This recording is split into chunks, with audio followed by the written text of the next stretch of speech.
মার্গেরিটায় বিপজ্জনকভাবে গড়ে উঠেছে একটি বিশেষ বাজার। শহরের মাঝখানে রেল লাইনের দুই পাশে রয়েছে এই বাজারটি। মার্গেরিটার পুরনো বাজার হলো সাপ্তাহিক বাজার।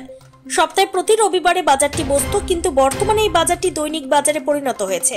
তবে আশ্চর্যজনক বিষয় হলো মার্গেরিটার এই পুরনো বাজারটি বিপজ্জনকভাবে রেল লাইনের দুপারে বিস্তার করেছে, যার ফলে যে কোনো মুহূর্তে ভয়ঙ্কর দুর্ঘটনার সম্ভাবনা উড়িয়ে দেওয়া যাচ্ছে না। কারণ প্রতিনিয়ত বাজারের মধ্য দিয়ে বেশ কয়েকটি রেলগাড়ি আসা যাওয়া করছে। কোনো কারণে কেউ অমনোযোগী হলেই ঘটতে পারে ভয়ঙ্কর বিপদ। এরপরও আজ পর্যন্ত রেল বিভাগ বা মার্গেরিটা পৌরসভা বাজার স্থানান্তরের কোনো উদ্যোগ নিতে দেখা যায়নি। তাই স্থানীয় সচেতন মহল বড় কোনো দুর্ঘটনার আগে এই বাজারটি অন্যত্র স্থানান্তর করার দাবি জানিয়েছেন। মার্গেরিটা থেকে মিঠুন বড়ুয়ার প্রতিবেদন, গণআওয়াজ। আমাৰ মাৰ্গেৰিটাৰ যিখন বজাৰ, ট্ৰেইন আলি কাষত যিবিলাক মানুহ বহিছে, ইয়াৰ ফলত অহা যোৱা কৰোঁতে মানুহৰ বহুত অসুবিধা হৈছে। এই বজাৰখন এই ঠাইৰ পৰা অইন ঠাইলৈ নিয়াটো অতি সৌভাগ্যজনক বুলি মই ভাবোঁ।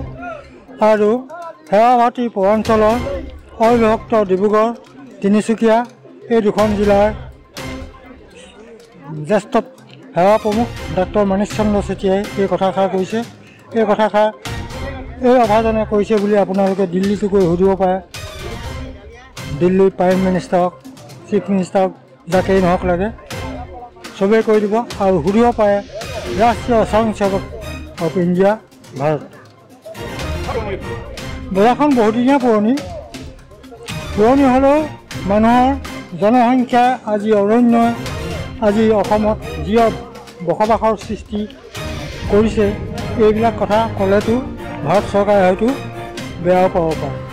গতিকে মই এজন কবি হিচাপে স্বৰচিত এটা কবিতাৰে আপোনালোকক লগতে বিশাল ভাৰতবৰ্ষক চিনাকি দি থৈ যাওঁ, সেইটোকে মনত ৰাখিলে হৈ গ'ল।